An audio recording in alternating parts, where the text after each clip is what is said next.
नमस्कार विद्यार्थी मित्रांनो, कसे आहात सगळे? मस्त मजेत आहात ना? मजेत राहा, निवांत राहा. सो आजचं आपलं लेक्चर 8 चॅप्टर सेट आपण सुरू करणार आहोत. चॅप्टर सेटमधलं 8वं लेक्चर आहे ते सुरू करणार आहोत. ओके, तर याआधीचा आपण प्रॅक्टिस सेट सॉल्व केलेला आहे. आता जो नेक्स्ट पॉईंट आहे तो शिकणार आहोत, that is operations on the set. सेट्सचे काही काही वेगवेगळे ऑपरेशन असतात ते आता आपण शिकणार आहोत. ओके, त्याच्यातले पहिलं आहे बघा इंटरसेक्शन ऑफ सेट. दोन सेटचं इंटरसेक्शन म्हणजे नेमकं काय असतं? इंटरसेक्शन याचा अर्थ त्या दोन्ही, सपोज दोन वेगळे सेट दिले असतील आणि त्याचं सपोज तुम्हाला इंटरसेक्शन मिळवायचं असेल तर तुम्हाला त्या दोन्ही सेट्समधले कॉमन एलिमेंट घ्यावे लागतात. कसले एलिमेंट घ्यायला लागतात? कॉमन, म्हणजे जे दोन्ही सेटमध्ये प्रेझेंट आहेत असे एलिमेंट घेतले की त्याचा तो इंटरसेक्शन मिळतो आपल्याला. ओके, आपल्याला एक्झाम्पलवरून समजून येईल बघा. एक्झाम्पल दिले इथं ए आणि बी, 1 3 5 7, बी दिलाय 2 3 7. ह्या दोघांमध्ये कॉमन कोणते कोणते आहेत बघा? 3 आहे. ओके, आणखी कोण कॉमन आहे का? याच्यात 1 आहे, याच्यात 1 नाही आहे, याच्यात 3 आहे, याच्यात 3 आहे, याच्यात 5. ठीक, तर 3 कॉमन आहे याच्यात. ओके, याचा अर्थ हे 3 जो कॉमन आहे ना, that is called as the intersection. त्याला आपण इंटरसेक्शन सेटमध्ये लिहू शकतो. सुरुवातीला याला आपण वेन डायग्राममध्ये मांडूयात बघा. सुरुवातीला ए आणि बी, सपोज हा तुमचा ए सेट आणि हा बी सेट. ओके, याच्यात कोण कोण आहे? 1 5 7 हे कॉमन नसणारे लिहिले पहिला, त्यानंतर हा कॉमन, तो ए आणि बी मध्ये दोघात लिहावं लागेल त्यामुळे मी कॉमन लिहिला 2 3 6 8. तर हा भाग जो दिसतोय तुम्हाला, ओके, त्यातला ही हा 3 कॉमन. तर हा जो भाग दिसतोय, ओके, शेडेड आहे, ह्याच सेक्शन मधला आहे, that is called as the intersection. Okay, so intersection दोन सेटचं या सिम्बॉलने दाखवतात बघा. उलटा यू काढायचा. कसा यू काढायचा? उलटा U. A intersection B. A intersection B म्हणजे काय? कॉमन संख्या. कॉमन कोण आहे? 3. ओके, समजलं? सो ए इंटरसेक्शन बी कळाल तुम्हाला. इंटरसेक्शन म्हणजे समजलं काय? इंटरसेक्शन म्हणजे दोन सेट मधला कॉमन एलिमेंट. ओके, सो दोन सेट मधले कॉमन एलिमेंट लिहिले की त्याचा इंटरसेक्शन मिळतो. तो सिम्बॉलिकली असा दाखवला जातो, ए इंटरसेक्शन बी. ठीक आहे, आता तुम्हाला काही एक्झाम्पल दिलेले आहे, तिथं बरीच एक्झाम्पल आहेत तुमच्या पुस्तकात, ती बघूयात आपण. बघा, याच्यात आपल्याला काय काय लिहायचं आहे, त्याचं इंटरसेक्शन काढायचं. चला, इंटरसेक्शन तोंडी लिहू शकतो बघा. ए इंटरसेक्शन बी. चला, कोण कॉमन काय काय आहेत बघा. ह्याच्यात 1 3 9 11 13 आहे. ह्याच्यात 1 9 11 आहे. सो कॉमन कोण कोण आहे? 1 9 आणि 11 कॉमन आहे. ओके, याच्यात पण 1 9 11 आहे, याच्यात पण 1 9 11 आहे. याचा अर्थ याचं इंटरसेक्शन 1 9 11 असं आलं. ठीक आहे, आता बघा इथं बी सेट बघा आणि इंटरसेक्शन सेट बघा. ए इंटरसेक्शन बी किती आला? 1 9 11 आणि बी आहे 1 9 11. याचा अर्थ हा म्हणजे हाच आहे ना. सो ए इंटरसेक्शन बी म्हणजे बी आला तुमचा. ओके, याचाच अर्थ जेव्हा अशी कंडिशन असते तेव्हा बी हा एचा सबसेट असतो. बी हा एचा सबसेट, किंवा तुम्हाला समजून येते बी मधले सगळेच्या सगळे एलिमेंट ए मध्ये आले का? सबसेट शिकलोय आपण. बी मधले सगळेचे सगळे एलिमेंट ए मध्ये आलेत. 1 3 9 11 13 मध्ये 1 9 11 ऑलरेडी आहे. याचा अर्थ that is B is subset of A. कळालं? ही प्रॉपर्टी आपण नंतर तिथे शिकणारच आहोत, हे समजलं असेल तुम्हाला. ए इंटरसेक्शन बी जर असेल इज इक्वल टू तो दुसरा बी असेल तर बी हा एचा सबसेट असतो. हे जर तुम्हाला वेन डायग्राममध्ये दाखवायचं असेल तर असं दाखवू शकता. हा ए आहे, तर हा बी आहे. 1 9 11 आणि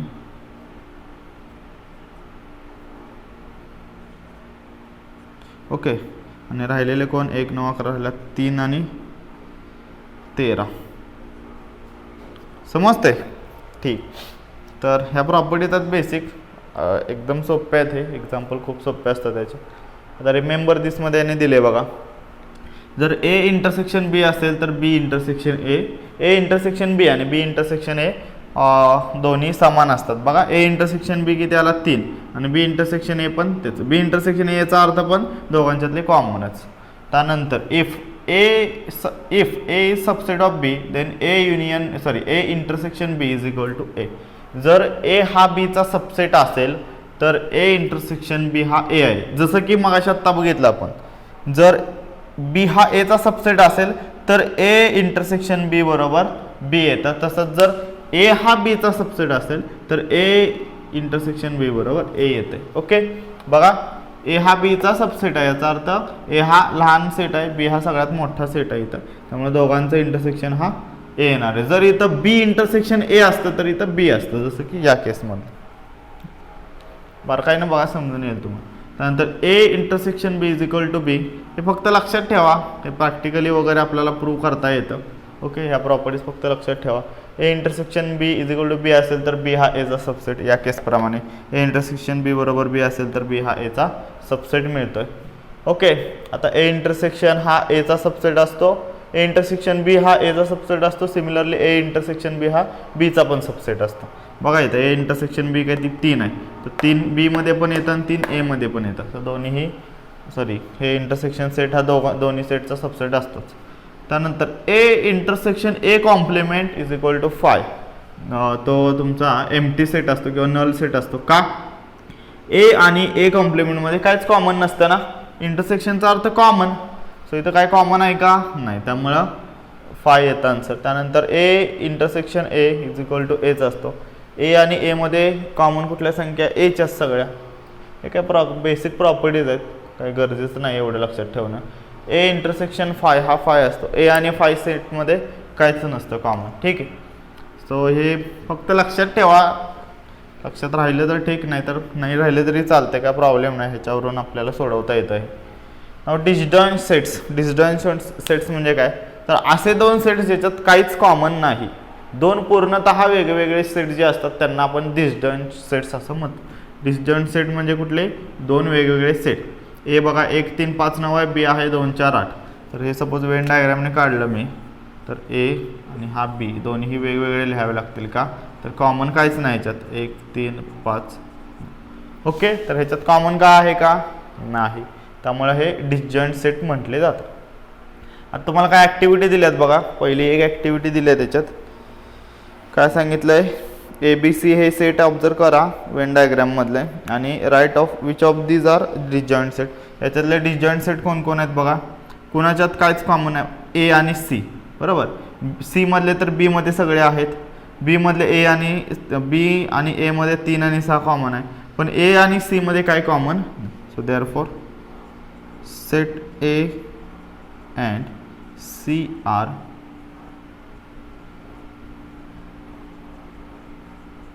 डिसजॉइंट सेट. ओके, समजलं तुम्हाला? तर सेकंड ॲक्टिव्हिटी बघा, तुम्हाला कळून येईल इथं. तुमच्याकडे पुस्तक असेल तर पुस्तक उघडा आणि बघा. काही लेटर्स दिलेत, इंग्लिश अल्फाबेट, युनिव्हर्सल सेट दिलाय आणि लाफ आणि क्रायला त्यांनी काय केलंय? सेट बनवले.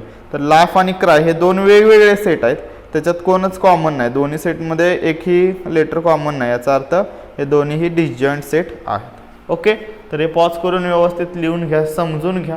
काही डाऊट असेल तर विचारू शकता तुम्ही. ठीक आहे, मी पॉज करतो, हे व्यवस्थित लिहून घ्या. तोपर्यंत आपण नेक्स्ट सेक्शन बघूयात.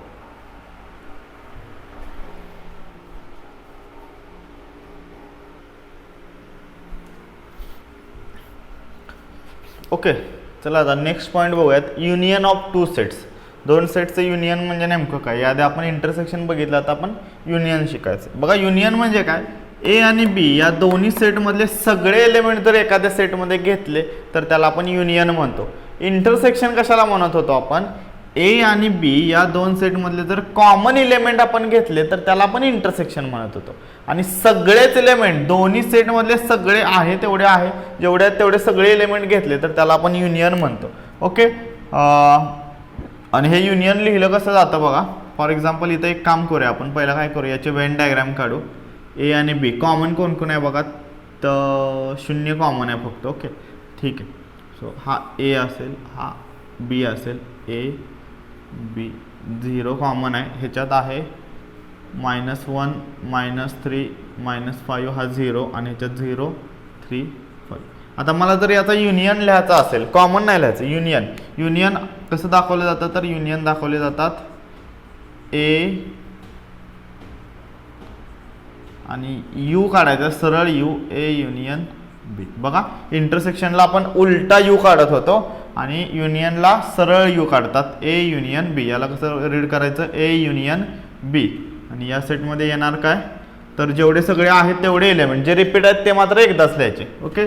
सो -1 किंवा -5 जे सर्वात कमी आहेत ते या बाजूला लिहायचे लेफ्टला. -5 -3 -1 0 3 5.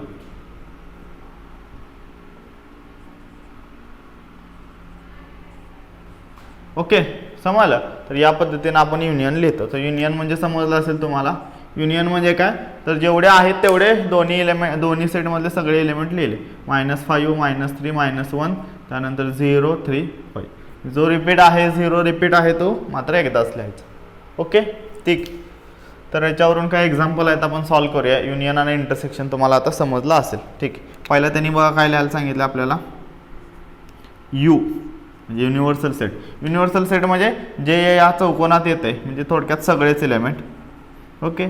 सो बघूया आपण सिक्वेन्शियली लिहा वाटलंच तर. 1 2 3 4 आहे, 4 then 5 then 6 then 7 then 8 then 9 10 then 11 आणि last one is the 12. Okay. Next. So you लिहिला आपण, युनिव्हर्सल सेट लिहिला. नेक्स्ट हे पहिलं, दुसरा आहे ए. चला यातला ए सेट कोणता आहे, हा एवढा, बरोबर. सो 2 4 6 आणि हे 8 आणि 10 सुद्धा त्याच्यात येतात. 8 आणि 10. त्यानंतर तिसरा आहे बी. ओके. बी सेटमध्ये बघा हे 1 3 7 5 8 10. सो 1 3 5 7 8 आणि 10. ओके. नेक्स्ट सांगितलं त्यांनी 4. ए युनियन बी लिहायला सांगितलं, ए युनियन बी. चला ए युनियन बी कसं लिहायचं बघा. ए युनियन बी याचा अर्थ ए आणि बी मधले सगळेच जे रिपीट आहेत ते मात्र एकदाच. सो 1 2 आहे, 3 आहे, 4 आहे, त्यानंतर 5 आहे, 6 आहे, 7 आहे, 8 आहे, 9 नाही, नंतर 10 आहे. ओके, ठीक आहे.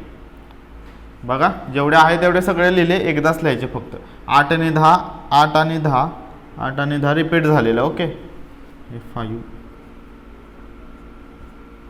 रिपीट झालेलं ते मात्र एकदाच लिहायचं.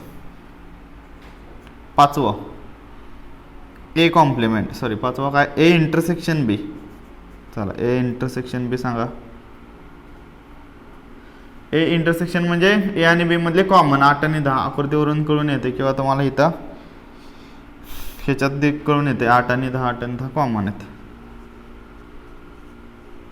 ओके, ठीक आहे. पुढं पाचवं झालं, त्यानंतर सहावा. सहावं काय बघा याच्यात, ए कॉम्प्लिमेंट. ए कॉम्प्लिमेंट काय, ए सेटमधले सोडून राहिलेले सगळे. ए सेटमध्ये कोण आहे, 2 6 4 8 10, बाकी सगळे कॉम्प्लिमेंटमध्ये येणार. 1 3 5 7 11 9 12. ओके. 1 3 5 7 बघा 1 3 8 आणि 10 नाही येणार कारण की तो ए मध्ये येतोय. ए मधले सोडून लिहायच्यात तुम्हाला ए कॉम्प्लिमेंटमध्ये. 1 3 5 7 9 11 12. 5 7 9 11 12. ओके. चला ए कॉम्प्लिमेंट झाला सहावा. त्यानंतर बी कॉम्प्लिमेंट. चला बी कॉम्प्लिमेंट म्हणजे बी मधले सोडून. सो बी मधले सोडून 8 आणि 10 पण सोडायचं, हे एवढं सगळं सोडायचं. ठीक. 2 4 6 9 11 12. 2 4 6 9 11 12. ओके. बी कॉम्प्लिमेंट झाला. त्यानंतर ए युनियन बी. आठवा आहे ए युनियन बी चा कॉम्प्लिमेंट. म्हणजे ए युनियन बी मध्ये जेवढे येतात ते सगळे सोडून. चला ए युनियन बी आपण ऑलरेडी फाइंड आउट केलेला आहे. हा 1 2 3 4 5 6 7 8 10 हे सोडून कोण कोण राहिले बघा. कोण राहिले 9 11 12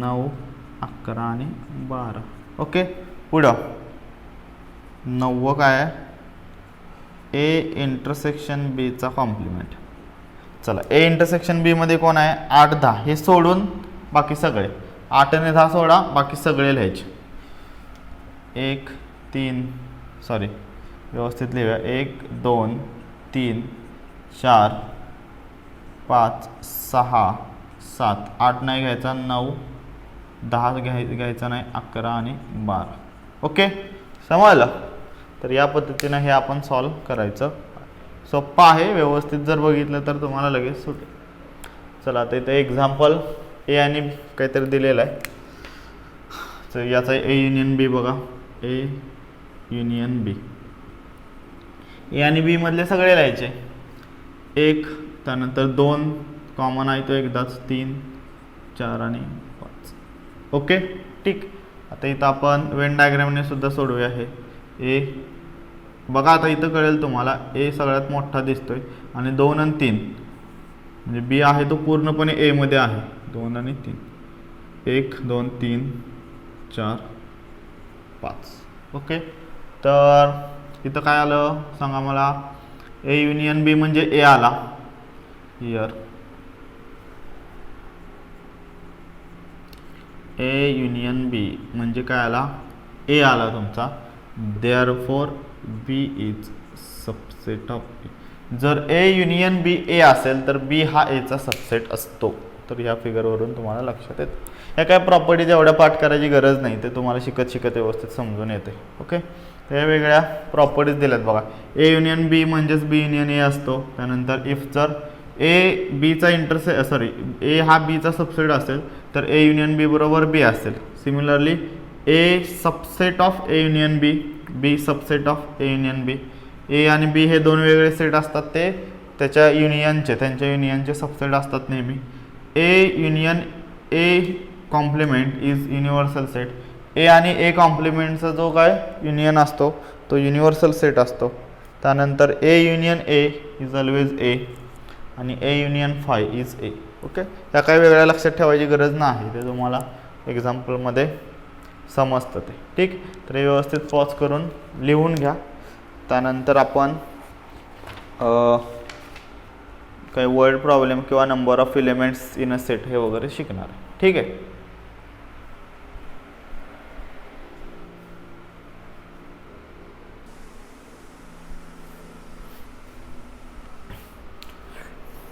okay let's see next point number of elements in a set तर तुम्हाला दोन सेट दिलेत बघा ए बरोबर 3 6 9 12 15 आणि बी इज इक्वल टू 6 12 18 24 30 30 असे काहीतरी एलिमेंट्स दिलेत तर नंबर ऑफ एलिमेंट्स कसे लिहितात नंबर ऑफ एलिमेंट हे या प्रकारे डिनोट करतात number of A N of A that will be 1 2 3 4 5 किती एलिमेंट आहेत 5 okay so N of A will be 5 so similarly N of B काय येणार सांगा एन ऑफ बी तो येणार 1 2 बी मधल्या एलिमेंटची संख्या 1 2 3 4 5 6 1 2 3 4 5 6 दॅट विल बी 6 ओके ठीक now let's find A union B चला ए युनियन बी आपण लिहूया इथं ए युनियन बी हे फक्त पहिलं व्यवस्थित लक्षात घ्या नंबर ऑफ एलिमेंट कसे लिहायचे आता ए युनियन बी काढा ए युनियन म्हणजे काय ए आणि बी मधल्या मिळून सगळ्या संख्या 3 त्यानंतर 6 ह्याच्यात पण आहे ओके त्यानंतर 9 त्यानंतर 12 तर 15 नंतर 18 24 30 36 ओके एखादी संख्या मिस झाली का बघा 3 लिहिला 6 लिहिला 9 लिहिला 12 15 लिहिला ह्यातलं 6 लिहिला 12 लिहिला 18 24 30 36 ठीक now let's write N of A union B N of A union B म्हणजे ए युनियन बीचे नंबर किती आहेत 1 2 3 4 5 6 7 8 9 that will be 9 okay so N of A union B मिळाल तुम्हाला 9 now let's find A intersection B चला A intersection B म्हणजे काय असतं कॉमन ए आणि बी मधले कॉमन एन बी मध्ये कॉमन कोण आहे 6 आणि 12, 6 अँड 12 बरोबर. ठीक. So N of A intersection B किती येतील 2. ठीक आहे. बघा नंबर ऑफ म्हणजे काय तर त्याच्यातल्या एलिमेंटची संख्या फक्त लिहायची. कॉमन बघा 6, 12, 10. ठीक. आता इथं तुम्हाला एक फॉर्म्युला बनेल बघा. A union B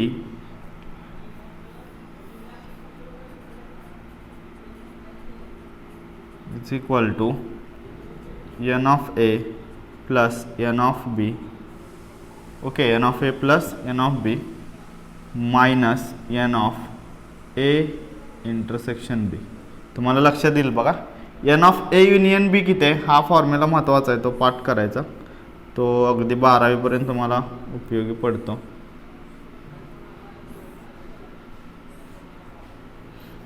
A union B, A union B किती आहे sorry N of A union B 9 आहे, आपण व्हेरीफाय करू शकतो. एन ऑफ ए किती आहे, एन ऑफ ए आहे 5 प्लस एन ऑफ बी आहे 6 मायनस ए इंटरसेक्शन बी आहे 2. So 6 plus 5 11 minus 2 that will be 9. Okay. So LHS is equal to RHS. So हा फॉर्म्युला व्यवस्थित लक्षात ठेवा, महत्त्वाचा आहे. N of A union B is equal to N of A plus N of B minus N of A intersection B. हाच formula अजून एका प्रकारे लिहू शकता, असं पण लिहू शकता. N of A intersection B is equal to N of A plus N of B minus N of A union B. ठीक आहे. जो हाच फॉर्म्युला आहे हा मॉडिफाय केला, हा जो इंटरसेक्शनचा पार्ट होता तो या बाजूला आणला आणि हा इकडे नेला की मायनस होईल. ओके. आणखी तुम्ही हा फॉर्म्युला असा पण लिहू शकता बघा. N of A plus N of B is equal to N of A union B plus N of A intersection. समजलं. फक्त हे युनियन ॲज इट इज तसंच ठेवलं, हे इकडं आणलं की हे प्लस होणार आहे. ओके. तर असे 3 फॉर्म्युले त्या एका फॉर्म्युल्यावरून बनतात. तर हे तिन्ही काय करायचे व्यवस्थित लक्षात ठेवा, लिहून घ्या. ठीक आहे. तर हे तिन्ही फॉर्म्युले आपल्याला बरेच शाब्दिक उदाहरणं सोडवायला लागणार आहेत. लागलीच आपण एक काय करू, शाब्दिक उदाहरण सोडवून घेऊयात. पेज नंबर 15 वरचा word problems based on sets.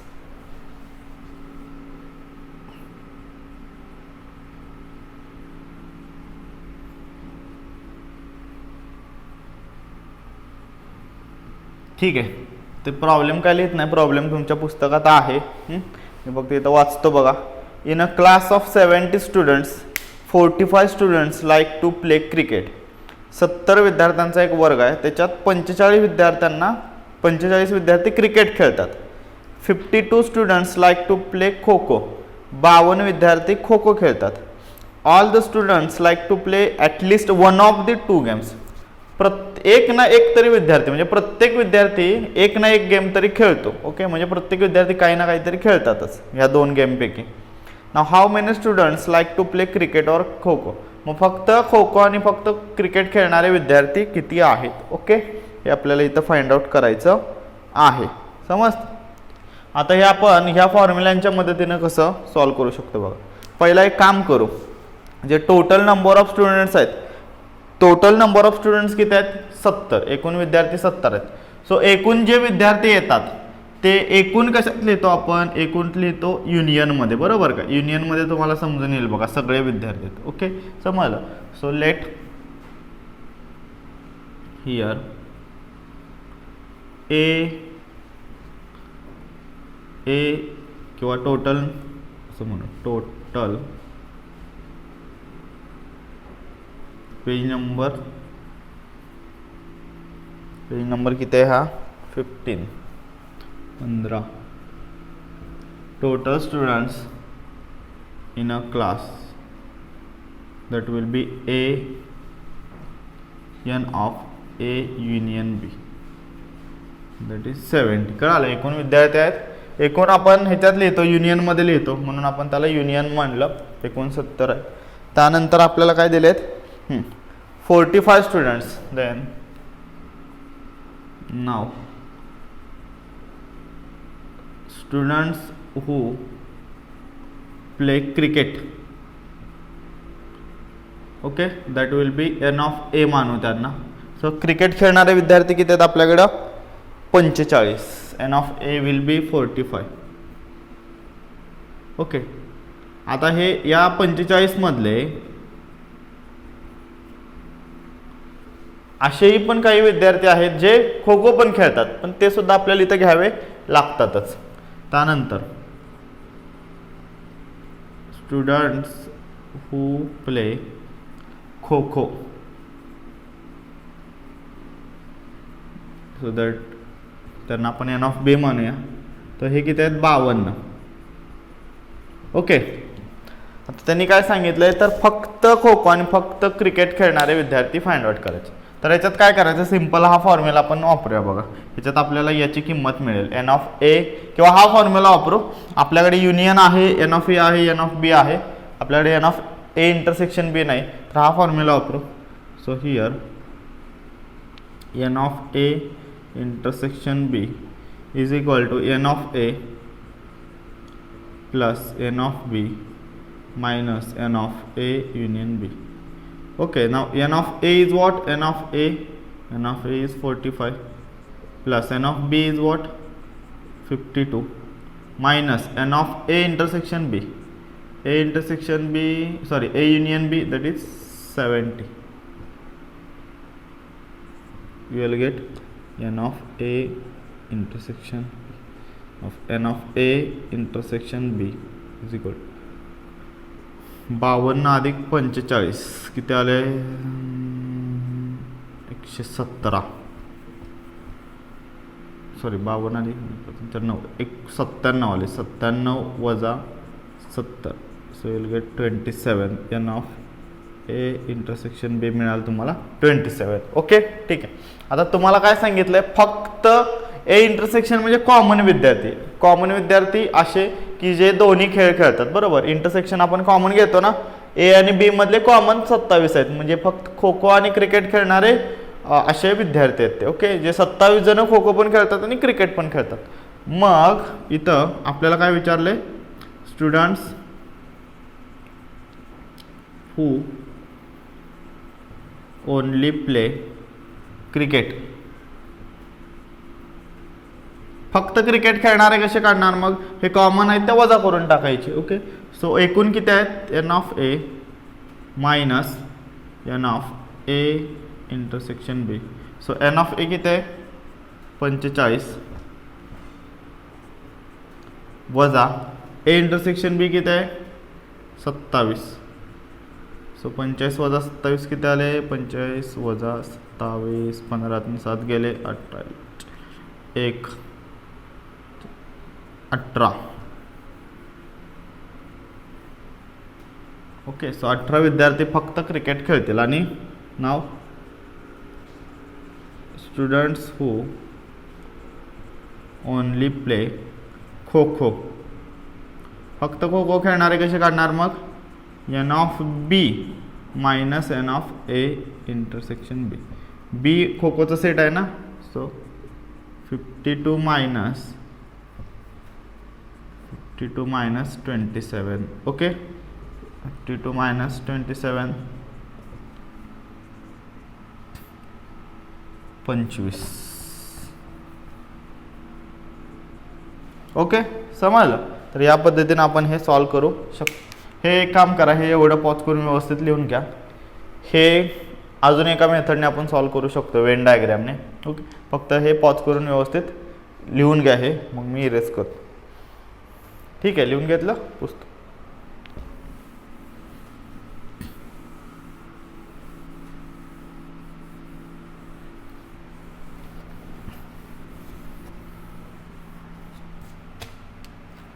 आता याच्यात बघा मेथड 2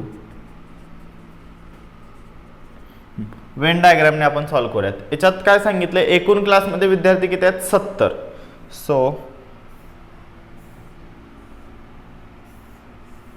सपोज क्लासमध्ये एकूण विद्यार्थी आहेत 70, बरोबर. ठीक. त्या 70 मधले 45 विद्यार्थी काय खेळतात, खो खो खेळतात आणि सॉरी क्रिकेट खेळतात, आणि 45 विद्यार्थी काय खेळतात तर खो खो 45 विद्यार्थी क्रिकेट खेळतात आणि 52 विद्यार्थी हे खो खो खेळतात. मग जे राहिलेले कॉमन आहेत त्यांना आपण काय करूया, इथं एक्स मानू. ओके. मग हा म्हणजे कॉमन आहे, जे खो खो प्लस क्रिकेट खेळणार आहे. मग फक्त क्रिकेट खेळणारे कसे काढणार, टोटल क्रिकेट खेळणारे 45 आहेत त्याचे, आणि हे कॉमन वजा करायचे म्हणजे ते मिळतील तुम्हाला फक्त क्रिकेट खेळणार. इथं पण तसंच, टोटल खो खो खेळणारे 52 मायनस कॉमन केले की तुम्हाला एकूण फक्त खो खो खेळणारे विद्यार्थी मिळतील. आता आपल्याला एक्सची किंमत फक्त काढायचं आहे, बाकी मग तुम्हाला ए आणि बी मिळून जाईल. ओके. सो हिअर एकूण विद्यार्थी किती आहेत, हे दोन्ही मिळून किती आहेत, 70 आहेत ना. ओके. प्रत्येक विद्यार्थी कोणता ना कोणता तरी खेळ खेळतोच, म्हणजे ह्याच्या बाहेर कोणते विद्यार्थी येणार नाहीत, सगळे विद्यार्थी याच्यातच येणार आहे. सो हे टोटल स्टुडंट्स कसं काढणार, टोटल स्टुडंट्स काढणार तुम्ही 45 minus x plus 52 minus x, बरोबर. टोटल किती आहेत 70. तर हे सॉल्व करूया आपण. 45 अधिक 52, 45 अधिक 52 किती होतं 97. आता हे बघा, वजा हा अधिकला वजा कॅन्सल आणि मायनस 1 एक्स राहील तसाच, बरोबर 70. सो मायनस एक्स पलीकडे घेऊ, हा प्लस एक्स केला आणि 97 minus 70. So you will get 27. So X किती मिळाले, कॉमन मिळाले 27. So therefore X is equal to 27. Okay. So मग ए म्हणजे स्टुडंट्स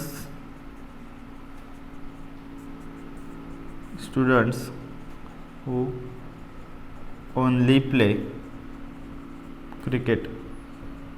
थोडंसं लॉजिक आहे याच्यात, बाकी काय नाही. फक्त क्रिकेट खेळणारे विद्यार्थी म्हणजे हे आले 45 वजा एक्स, 45 वजा एक्स बरोबर 45 वजा 27 म्हणजे किती 18. आणि second students who only play kho kho, हे कसं आलं मग, हे 52 minus X that will be 52 minus 27 that will be 25. Okay. तर असं दोन्ही मेथडने आपण सॉल्व करू शकतो. तुम्ही या मेथडने सॉल्व करा. ही मेथडसुद्धा सोपी आहे, पण हे स्कॉलरशिपला वगैरे अशा मेथडने आपण सॉल्व करतो. नॉर्मली तुम्ही या मेथडने सॉल्व करा. ओके. ठीक आहे. तर तुर्तास धन्यवाद. आता एक प्रॅक्टिस सेट 1.4 राहिलेला आहे, त्यानंतर प्रॉब्लेम सेट आहे, म्हणजे हा चॅप्टर आपला कंप्लीट होतो. ओके. तर पण हे व्यवस्थित बारकाईनं बघा आणि लिहून. ठीक आहे.